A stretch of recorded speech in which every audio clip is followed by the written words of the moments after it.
So it's 1 o'clock in the morning, but that's not really quite the weird part of the night for you yet, is it? It kind of is now because I used to go to bed really late, and now I'm a little more normal. So this is about the time I go to bed now, like 1 or 2. Okay. When you say normal, you think there is a normal in the world, do you? Well, I think humans have probably evolved to follow the pattern of the sun.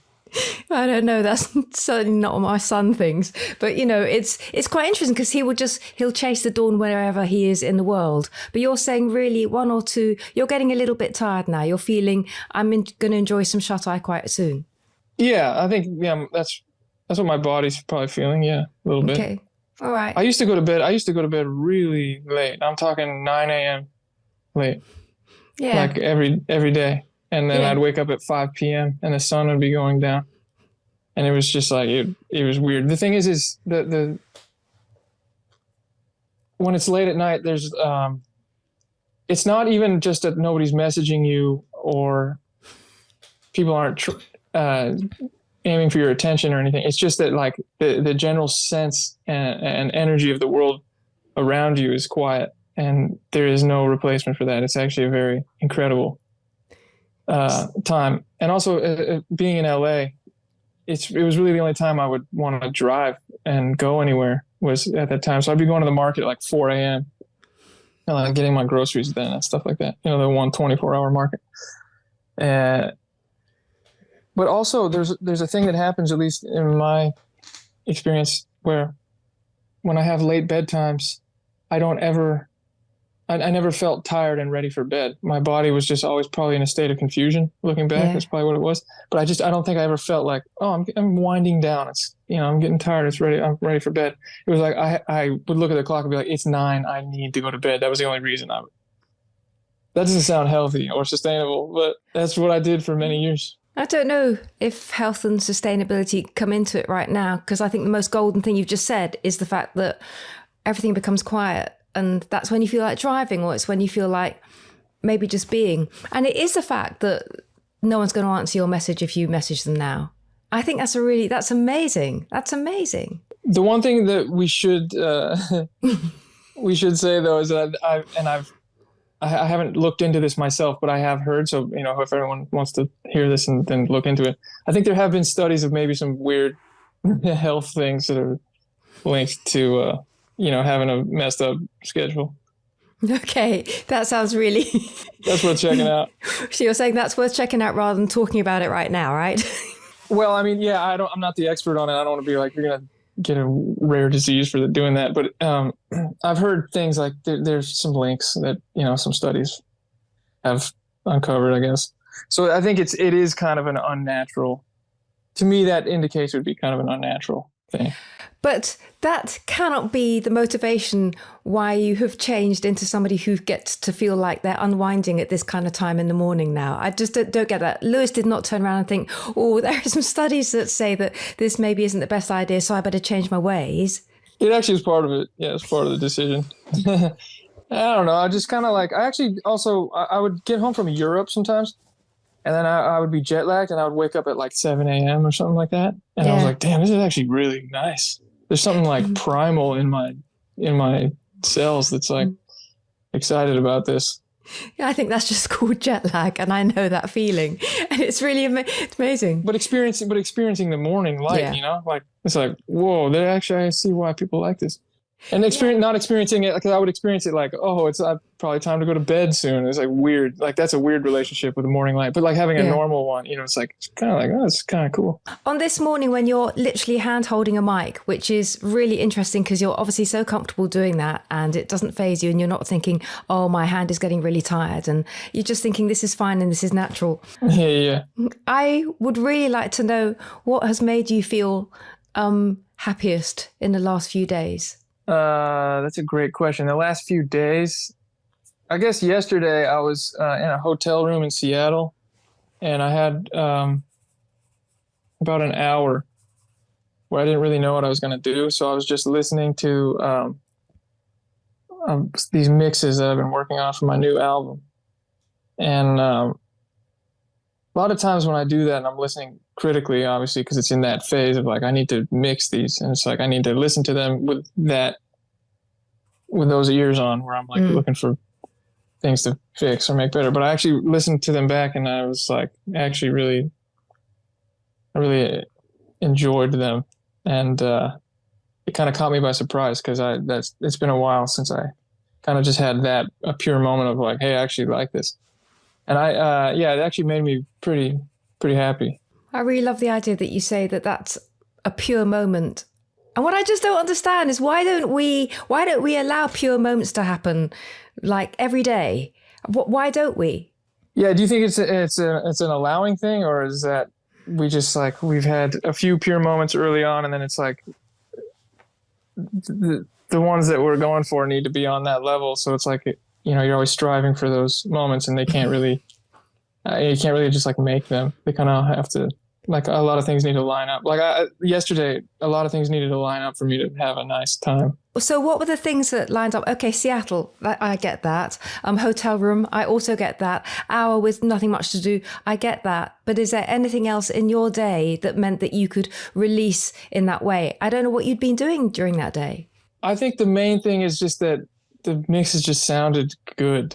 Like there is a lot, people always ask me like, well, you mix your own stuff, but isn't it always like infinite? You're always going to want to keep mixing and mixing until you'll never be happy. But it's like, no, there's a clear threshold line that it crosses at some point, and it's like these songs sound how I want them to. Yeah, and it's always there. It's a very clear line for me. It's never like, oh, I'll just keep mixing for infinity. It's like, no, the song is good now, and it somehow, the ones I listened to yesterday at least, kind of crossed that for me. And so it was, I think that was the main thing. It just sounded good to me. So you say there's a threshold, and with no lack of confidence in any way, you're saying to me that you always do get to that threshold where you just let it go and you just say, yeah, okay. And you're not going to wash the living daylights in an infinity kind of way with the mixing that you're doing. And you always get to that time and you always know when that is? No, sometimes I never reach it. And then they're the tracks I'm less excited about putting out. And I'm sure there'll be some on this album that I'll just have not ever figured out what I was supposed to change for me to like them more. So I don't always get there, but I at least try to. Like on my last album, I did so many versions I just kept redoing, but it's like I had like a light pinpoint light at the end of the tunnel that I was going for with sound. And I knew if I reached it, and I kind of knew if I didn't. Sometimes it's harder to know. Sometimes it's like, yeah, I think I like this, or I think this song is as good as it's ever gonna be. And you don't know like what to change or what to make different. It's just like, you just can't do it. Certain songs, at least for me, that's as good as it'll be. And I'll just put it out because I can't figure out what I don't like about it. Or it's the song, I guess the song itself wasn't as good as I hoped originally or something like that. But that doesn't mean you're going to cut it from the album necessarily. You're just saying no, because it's still good. Yeah. Or good enough, at least for my own opinion. Yeah. But if you have a kind of a pinpoint of light with regard to the sound that you want to achieve, which I feel so lucky because you sent me two of those tracks and I've really drunk them in, and there's so much to say about them. But you're saying that you can see the pinpoint of light with regard to sound. Do you have all sorts of pinpoints? Like, do you have a pinpoint for harmony and groove and feel? And are they different pinpoints? Because you said sound, which I thought was really interesting. Yeah, I guess because I'm so in the mixing phase right now, that's kind of that. That pertains to all of that. If the mix is wrong, it's like if one element is wrong, like you can create like the biggest, nicest groove with like beautiful harmony and melody and everything's working, but then your lyrics are dumb and it's like doesn't even matter. It's like everything's ruined. It's really true. Somehow it's like it's this like delicate ecosystem, and man, one thing can destroy it. Maybe certain things matter more than others in that, but you get what I'm saying. Yeah. So there are pinpoints throughout the whole process for sure, but I guess because I'm so in the mixing one right now, that's kind of what I'm thinking about. It's like the other stuff has been taken care of. Oh no, I see. You're too far gone. Okay, so let's wind back the clock, and not even think about pinpoints for a minute. And you mentioned lyrics, and you said basically, if the lyric sucks, then what are we even playing at with everything else in there? And I really want to know how you feel about lyrics, in terms of creating them and what happens when you can't, and also how you know when you've really got a banger and it's just rolling and it's just got its own momentum. So what's it all about? I don't know what works and doesn't work. I just know that I've had good luck with certain things. Okay. Like trying to say something in a way that I would want to say it in real life if I was trying to talk to either myself or someone, or, like trying to be like, I don't want to change how I talk too much. Sometimes I do it for like an effect, like, oh, clearly I'm trying to be this, for, to say something in a I'm not the most articulate person. What am I trying to say? If you're trying to say something in a funny, weird way, it's like clearly, obviously, like you're trying to be weird there. And sometimes that works because it's like, oh, interesting or something. But a lot of times I've had good luck with just trying to say something the way that I guess I would try to say it in real life. And that tends to make me happier in the long run. Like I can listen to the song more and more. Because it feels genuine in there.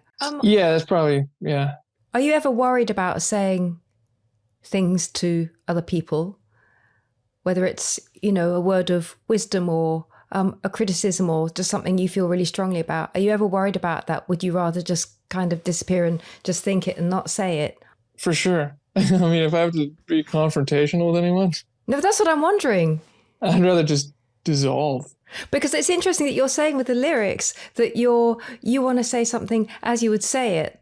Mm-hmm. I'm wondering whether it's, as you would think it, because I think a lot of your lyrics they're really direct and they really just say it as it is. So that's why I'm thinking, I wonder whether you worry about saying things to people and whether you are confrontational or not. I wouldn't imagine you are. Yeah, no, that's why that's what I'm saying. Some of the lyrics are like,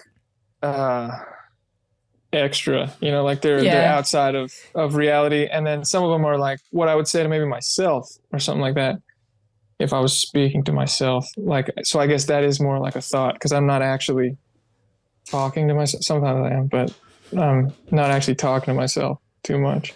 I'm more thinking clear words to myself, but I guess I would call that talking to myself. But it's hard, isn't it? It's really hard because, I wouldn't think you're confrontational. And yet you show all sorts of parts of yourself when you are in front of people in a particular kind of a way. But I think what's really golden about speaking with you is that you can get to really, it feels a very kind of intimate moment of reality talking that we've got to a couple of times actually, and it just feels just very easy and lovely and precious, but it's not something that you can necessarily be all the time, because otherwise that's wearing your heart on your sleeve, and that's not necessarily the place that you need to be to kind of exist from day to day. So I do wonder what it's like. You've got a household of folks, you've got people coming in and out the whole time, and what's it like being you with all these other people around you? And how are you? What do you choose to say? Mm-hmm. I can get pretty inward, and if I'm trying to work something out, positive or negative, I go inward, and I'm not really a social guy. I can get pretty not Stonehenge. What are the ones on Rapa Nui? Those like giant head statues? Yes, I do, but I know Stonehenge better. Yeah, right. Let's go with Stonehenge if that's okay. Well, yeah. No, I just mean that I don't get very. I can get pretty inward and not outward. Yeah. Pretty quiet and thinky. So sometimes my interactions are that, and I feel like I can go pretty up and down. Maybe a little more than the average person. Like when I've had period of lows or something, then I can bounce up pretty high. And it's like every time I have like a good day, I know the next day I'm gonna I'm gonna have like a almost like a happiness hangover, like a Yeah. day where I need to be sad just because I was happy for no other reason than that. It's like my brain doesn't have enough juice to sustain that. It needs to like reset. What would you call that? Rebound or what? No, what's the thing? I just want to stick with happiness hangover. I think that's absolutely exquisite and it's really true. But I also think that when there's a time that we're supposed to be happy, so it becomes, it's going to be your birthday and you've decided to do a hang, and the anticipation is kind of, I'm quite excited about this, and then you have the thing itself, and maybe that is less exciting than the anticipation, or you're surprised by joy and how you've been feeling, and then the next day you feel that kind of lowness and natural sag, the hangover. Mm-hmm. So I think it can happen both ways. I think, the anticipation can outweigh what actually happens in the reality of the moment. And I think that afterwards you can have the kind of low, having had a surprising high. And you say perhaps it's, again, it's the second time you use normal in our conversation, but you're saying maybe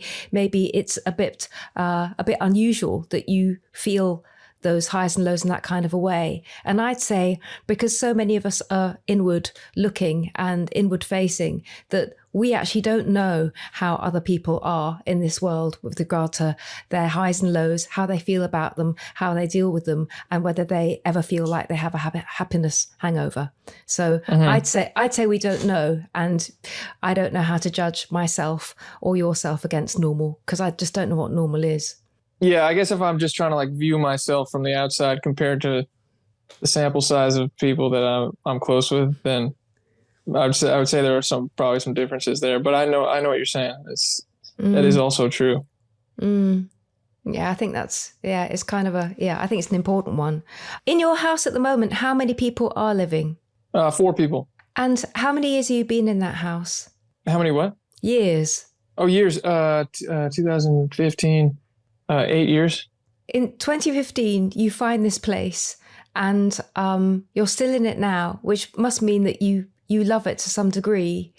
Do you feel that it is absolutely home, or do you feel that where loved ones are is where home is? Where is home for you?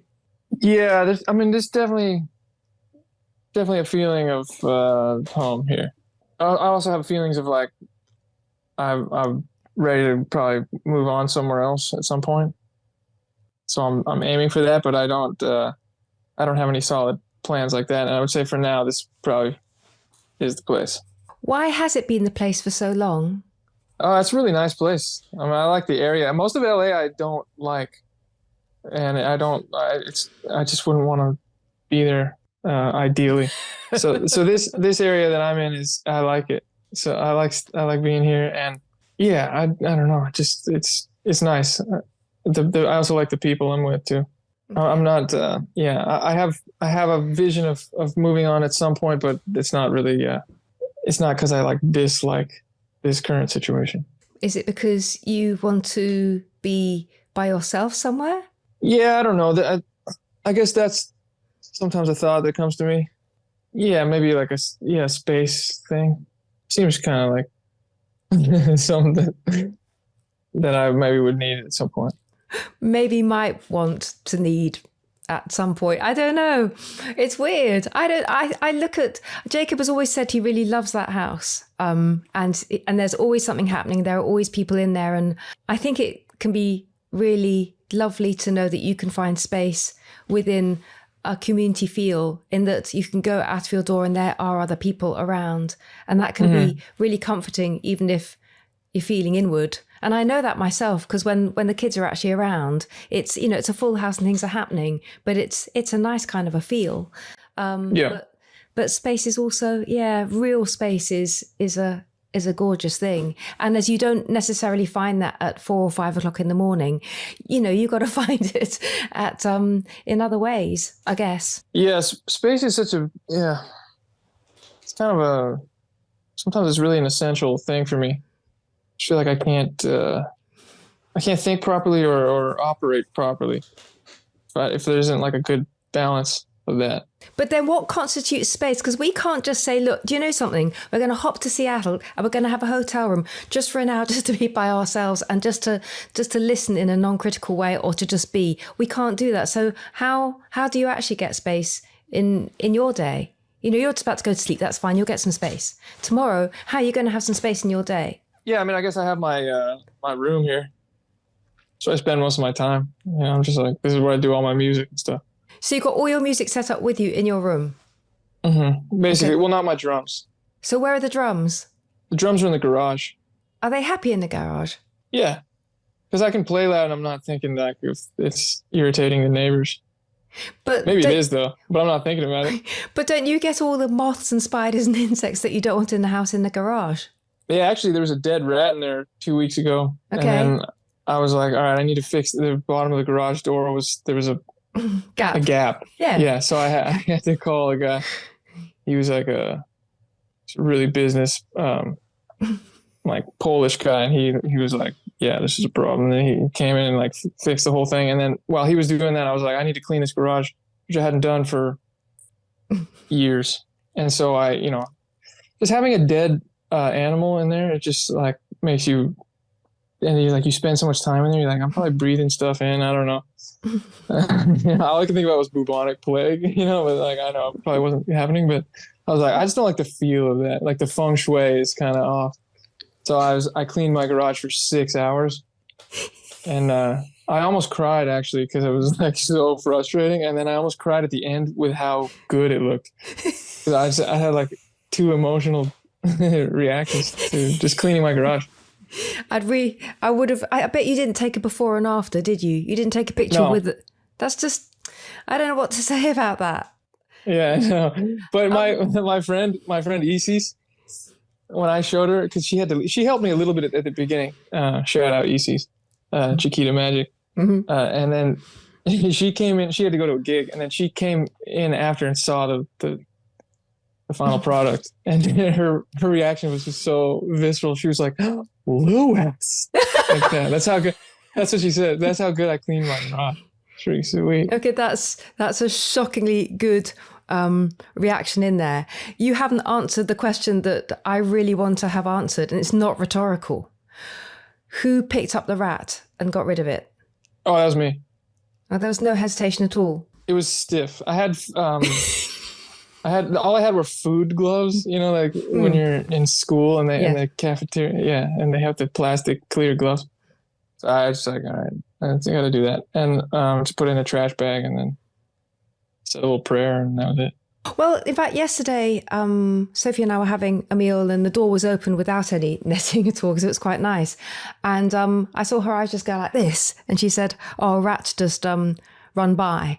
And in really kind of a strange way, it was like a storm's coming. So we sort of closed all the doors. And you think, well, that's just, I don't think that's really necessary. But we saw that. And then I was doing some clearing yesterday and I was doing a bit of hoovering in this room, thinking, I quite like this to feel like a nice fresh space when I see Lewis tomorrow morning.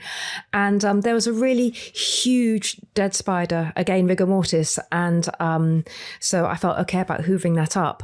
But it's like, how many weeks and months have I just been sitting with the energy of that poor creature in there? I haven't been here much, but it is interesting just thinking, well, what am I picking up from this thing being here? So you've had the guy who's fixed the bottom of the garage, you've got rid of your own rat, you've cleared it up, and does it ever get cold in there? Have you got heaters and stuff in there? Oh yeah, I blast the heater even in the summer because it decreases my warm-up time by several minutes. Yeah, so I just let the heater rage in there. Okay. Have you ever played a gig when it's cold?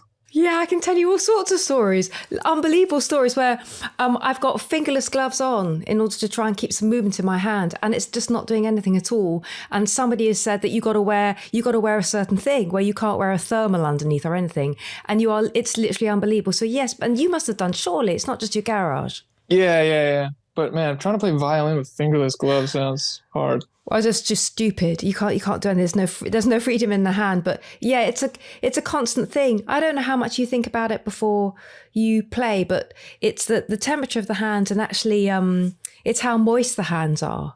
So before you go on, you might just be really excited, but you are definitely going to feel a kind of a stickiness, and you're just constantly sort of wiping down in there. Mm-hmm. And the temperature of the hands is probably going to be on the cool side until I just come off. When I come off, it's just miraculously lovely and warm. Mm-hmm. Right. What do you do for the moisture? Do you like baby powder? What's the classical world? No. I know people do all sorts of things, and people do baby powder. I just think you got to wear a really good pair of tights or pants that you can just be wiping down, because you're going to keep on making this stuff until you've done it. Mm-hmm. I think so. That, I mean, really, I put baby powder. Well, then, I'm probably going to make it through the baby powder, and then I got baby powder and the stuff coming through. No, I'd rather just wipe it off. But what about you? You got to have the sticks have got to feel really, really good in your nice open-handed drum position. Here we go. I'm just about to do it. It's got to feel good, hasn't it? So what happens when it doesn't feel good? I mean, it's terrible. I'm just thinking of one show that I played in like North Carolina, 2019, and it was like outdoor and really cold. It was just terrible. I sounded really bad. What was it feeling like? Tense, cold, tight? Yeah, just like my joints and my muscles and my tendons just wouldn't do anything. It's like when you try to run in a dream. Yes. Like that, but in real life, you're trying to play some fancy fills, and they sound terrible. Yeah, it's terrible. No, that's not nice. But even when you're having your whole body's having a bad day, does anybody come up to you after the gig in North Carolina and say, "Lewis, that was just epic, just to hear you put in that kind of pocket"? I mean, did anybody say anything positive after that gig? Yeah, there's a couple people. Mostly not, though. I think everyone kind of knew. It was like, oh, this is pretty terrible. They could visibly see us just like blowing on our hands with like hot air, trying to fix the situation. I just remember somebody handed me a bag of unmarked drugs after, and I don't remember. I don't even know if he told me what kind they were or what the details were, but I definitely didn't know what they were. Between you, me, and the gatepost, what did you do with the bag? Well, I asked if a bandmate wanted them because they were more in it. I actually haven't. The hardest drug I've ever done is marijuana, because I don't think I don't know if I could handle anything beyond that. Yeah. Because when I have marijuana, I go really deep into some different zones, and like to the point where I almost feel like my thoughts are so vivid. It almost feels like hallucination. I mean, I've never actually done anything hallucinogenic, so I don't really know, but to me, it's pretty strong. I don't know, like anything that lies outside of that realm is more intense. I was just like, not sure if I'm even ready for that. Well, I don't know whether there is a time to be ready for it. I think we've got to really understand our own mental capacity and what happens when you have a drink or whatever you're taking. And I think if you know that you got a line there, that's pretty impressive, because I think that in the musical world, you're offered anything a lot of the time. And so that must mean that you have positively said no many times along the way. Yeah. What do you like with food? I mean, I don't know whether after our conversation you're going to say, this is definitely time for a midnight snack and I'm going to have whatever it is, or whether you're thinking, I'm looking forward to breakfast because it's going to be, or whether you don't think much about food. I don't really get hungry during the first part of my day. Like when I wake up, I'm not hungry for like 8 hours, sometimes 10. I ate breakfast today at 9 p.m. And I wasn't even hungry then. I was just like, I need to eat food. Like my resting metabolism has to be high. I mean, I think, like, I've tried to calculate it based on, like, you go to these like total daily energy expenditure calculators online, and they'll tell you like your caloric maintenance level is 2,700 or whatever, but it's like, I think it's like probably 500, 600 above that or something like that. I mean, I haven't figured it out, but it's like, so I need to make sure I eat. Otherwise I get real weak and I get real, thin, which is like, I'm not complaining. It's cool, but sometimes I'm just not ever hungry. Uh, and then sometimes I'll get like really hungry, and then I like to eat healthy though. So I like going to like when I'm touring, I like going to the grocery store and I like eating ingredients. I like getting a bag of lettuce. I like getting berries. I like getting dried mango. I like getting like beef jerky or like smoked fish or something, like something like some protein or something like that I can just like eat. Sometimes I'll get sardines. I have to eat those in the hotel bathroom over the sink. Yeah. And I prefer that. I like ingredients, and that's kind of how I am at home too. I go for like the essence. Like I really like oatmeal with just like salt on it, and I think there's a lot of flavor in there. I used to eat insane when I was younger, like corn dogs constantly, and just like Skippy, like the peanut butter with like weird added oil. It's like from a factory, or, from a lab, and just like I would eat Skippy. Bagel bites and candy constantly and stuff. And I think your taste buds, like they'll adjust to whatever the tasks are. So it's like, oh man, we're getting blasted with like unnatural, super high flavors. Then they kind of get desensitized. But since then, I really went super healthy, and I would eat like raw broccoli and like stuff like that. They're kind of like, not considered good.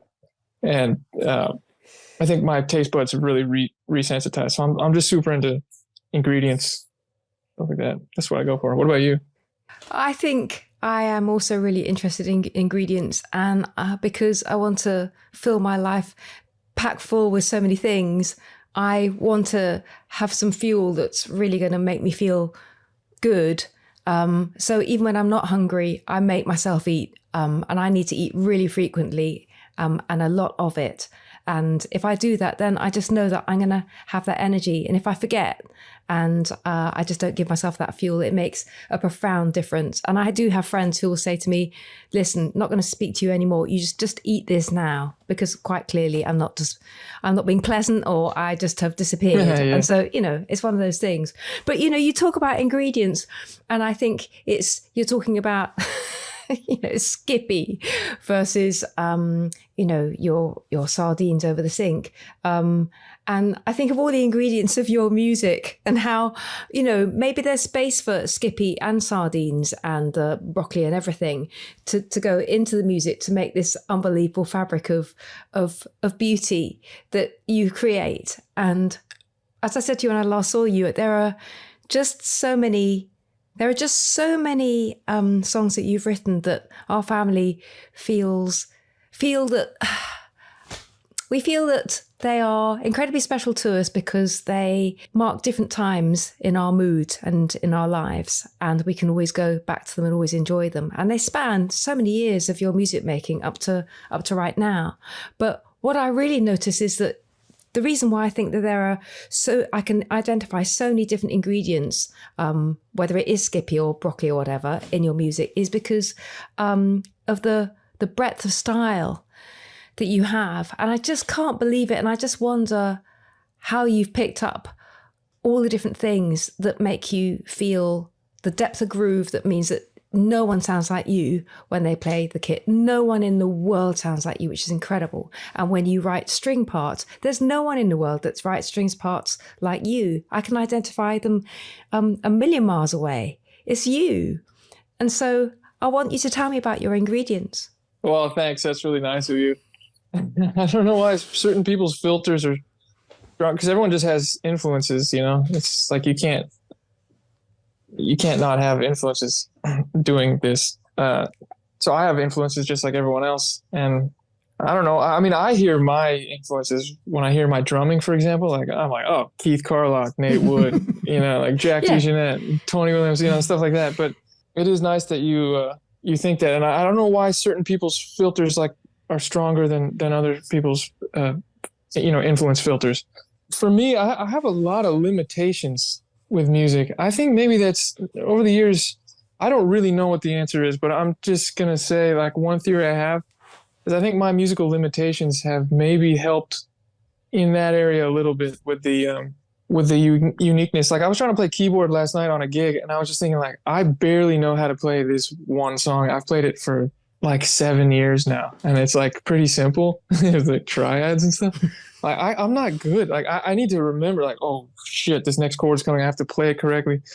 You know, I'm like really not very good at music in a lot of ways. Like if I sit down at the piano, I have no idea what it's going to sound like. I don't know what theory is. I know like basic theory. I know what a major scale is. I know what like a major seven is or something like that, or like a major triad. But I really don't. I don't know about this stuff, and I think that it's maybe kind of helped me. Like it's I think it's limited me from maybe absorbing too much or sounding too much like a certain thing sometimes when it's like I only know how to do. I have my skill set, and I can, if I really need to, and I need to write something big and involved and complex, I can slow it down to my pace in the writing process. Exactly. Of course you can. You know, and make something big. And that's my left side of my brain or whatever, just, the organizational part, being able to control my few skills that I have to create something big. And I think, I'm getting on tangents here. I'm sorry, but it's so nice. Yeah, 'cause I'm just thinking about writing now. But like I have my limited skill set, and then I have this organizational part of my brain that's really strong too. And it kind of goes like, okay, you have a vision. And that's the other strong point I would say about myself, that I have an end vision. And it's like, I just need to plug in my flaccid, pathetic skills and then, and organize them in a way to like get this vision that I have that's clear. It's like, as long as I have the vision, like I can get there. It's like people are like, yo, man, what are those chords you're doing? And I'm like, I don't know what they are. Yeah. I have no idea. I just know I like, I like certain things. But so I think that's also kind of helped me have a sound. Which, there are certain songs I have too, which are like my second album. I didn't know that I was going to have a career in music. I was like, maybe I'll just like, I don't know what I'm going to do with my life. Maybe I don't, that's what I want to have. I don't know if anyone will ever listen to this. So there's a few tracks on like album 2 on my solo album 2 that are total rips of other people's music. Like the first one is a Bartok rip. Yes. That was a school assignment. I was in a school, like I was going to night school for like film composing, because I was like, yes, parents, I am trying to like make money. And I was like, I'll go to night school, and but so I was there, and they were like, you need to copy this Bartok song. So I was like, I'll do it. And then I was like, I'm putting out an album, I might as well do it. I was like, I didn't think anyone was going to listen to it. So there's that. And there's a Beach Boys ripoff that has some Chopin ripoffs in there and stuff too. But I mean, the rest of them are me. But like, it's like I've done that too, like as an assignment for myself, So there are moments where I'm totally ripping someone, and there are moments where I sound exactly like Keith Carlock or Nate Wood on drums, or Jack DeJohnette or something like that. So it's in me, but it's like a lot of times my limitations, I think, have kind of helped me not sound good enough to be able to sound like someone else. I love that for so many reasons, but I also love the fact that you say, again, with a lot of confidence, you say, but I've got an end vision. So then let's pile up the limitations and see what we can do to get to the end vision. And I'd say that so many people I speak to in the world say the one thing they just can't get is the end vision. And they might say, oh, I got a bit of a riff here, or I've got a bit of a groove here, or I've got a bit of a line here, or I really love this bit of Mahler and I'd quite like to use it. I get all that, but you have an end vision. And then no matter what your limitations are, whether it's cold hands or an inability to recognize a chord, you're going to get there. You're so lucky. Do you realize how lucky you are? Yeah, no, I do. I'm really glad I have that. It's my guiding light, my guiding force, or whatever you call it. Because in a sense, that's a bit like saying, well, I have to somehow get to Timbuktu and I've only got a bicycle, and my legs, I'll just have to do it because there's no choice. And in a sense, a limitation can be the most wonderful thing in the world, because instead of going to the supermarket that's open 24 hours and thinking, man, there are 24 different types of beans, which one shall I go for? Basically, there's just a whole shelf that says beans. You just have to have the thing that it is. Yeah, that's pretty good. You're connecting all these, you're threading the needle through all these patches here. That's good. Well, I like taking bits of material and sewing them and making them into things. That's really just an honest thing.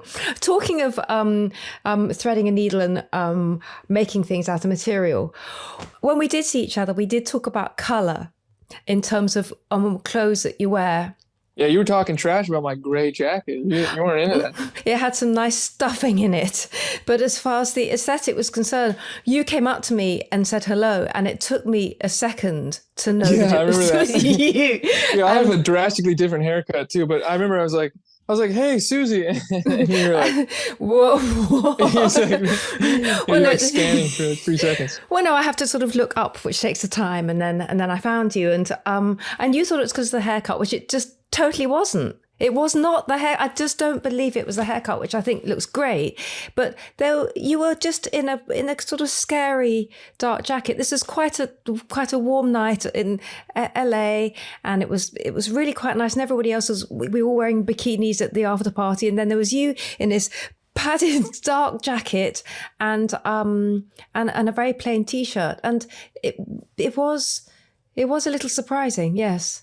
Yeah, that's a different brand for me. Because I used to wear freaking weird stuff, like weird, colorful stuff. I don't know. At some point, I was just like, I don't know if this is. I think that was kind of maybe an era. I mean, I still have my pants that have like donuts on them, and I have some of the stuff. But I just, for some reason, like started buying like these, just like giant white T-shirts. I don't know what it was. I just felt like it was the end of an era or something. Okay, but do we have to define ourselves in eras in that kind of way? Because obviously you look lovely in whatever you wear, but I mean, can you really own the fact that you've just said that was the end of an era? So that means that when we next meet each other, if you wear colour, are you going to say, listen, I feel a bit apologetic about this because I've actually finished my colour era and I know I'm in my plain era, but I just couldn't resist. What are you going to say? Yeah. You're totally right. I'm full of crap. I'm definitely going to wear colours. Yeah, you're right. I mean, I still have some. I'm like looking at my stuff now. You said you were going to get the weird part of the night trousers out, and you said you were going to get them out, and did you get them out? Yeah. I just don't think they're in here. But where would they be? Are they somewhere in the weird part of the night somewhere else? That's a great question. There's a couple drawers I haven't been into in a while that are like just filled with stuff. It's possible it's there. Or in the garage or something like that. Or in the garage. I mean, I feel it's so funny that when you and Genevieve came around for dinner that time, so many years ago. Actually, I think it was 2015, not 2012. Yes, 2015. You're right. Yeah, and we got the dressing up box out, and we put on these things, and I just think, gosh, if we all came around to you, the dressing up would be really amazing, wouldn't it? Yeah. I definitely still have some weird stuff in here. I got some good hats, actually. Come on, doesn't that make you feel slightly excited? Yeah. Oh, for sure. No, it's very important to build your reality around you. It's like you got to have some like inspiration in that way. I think. I know people that like fill their houses with like toys or action figures or something like that. And it's like, dude, that's great. That's your aura that you need. That's right. Yeah. I don't even know what mine is now. I mean, I still care a lot. I have a very definite opinion about like what I wear and stuff like that.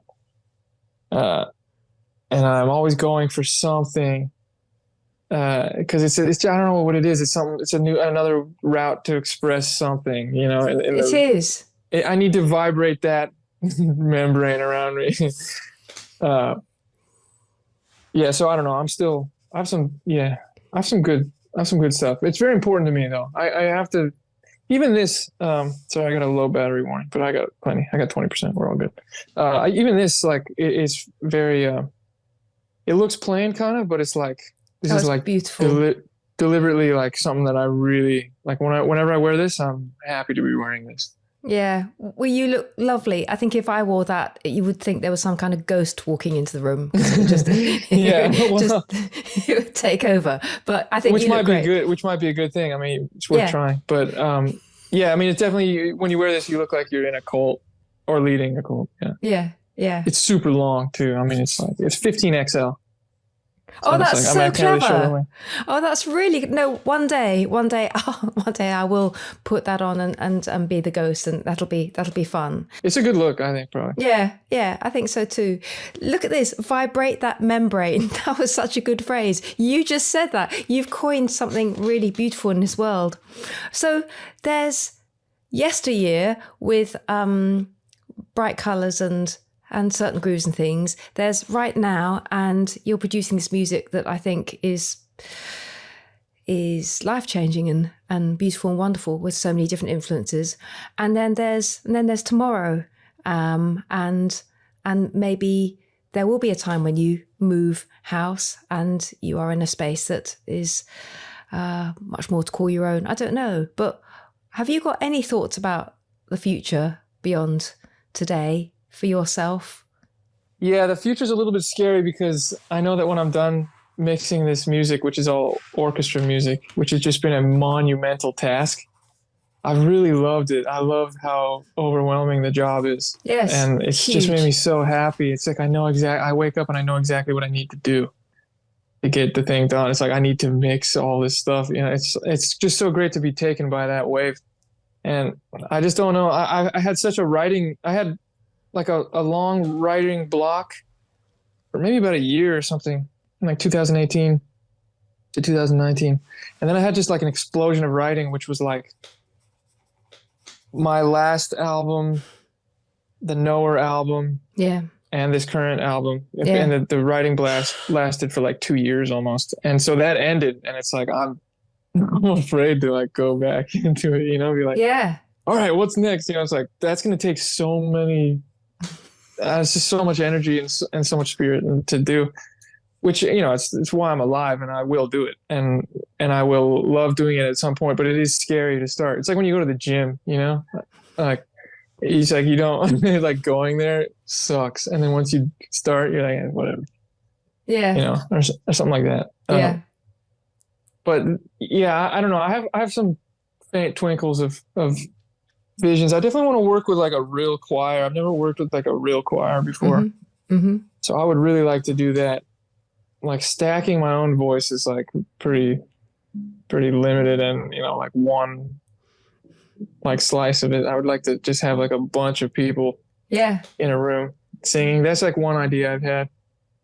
And I don't know, I'll probably until I'm dead keep writing house grooves that are like please, no, you know, please do, like past swung house grooves. There'll be definitely, I think probably one on every album from now until I'm gone. But it's so funny that, again, you say, look, I finished with the era of colour, and there will be one house groovy number on each album. Man, there might be 10, okay? Can't you just be a bit elastic about all this? Yeah. I do actually have an entire kind of, at least short album of like techno drops, like dance drops. I actually played most of them when I opened for Jacob in Bristol. That's great. And so maybe that'll be more like a bunch of house thingies on a collected body.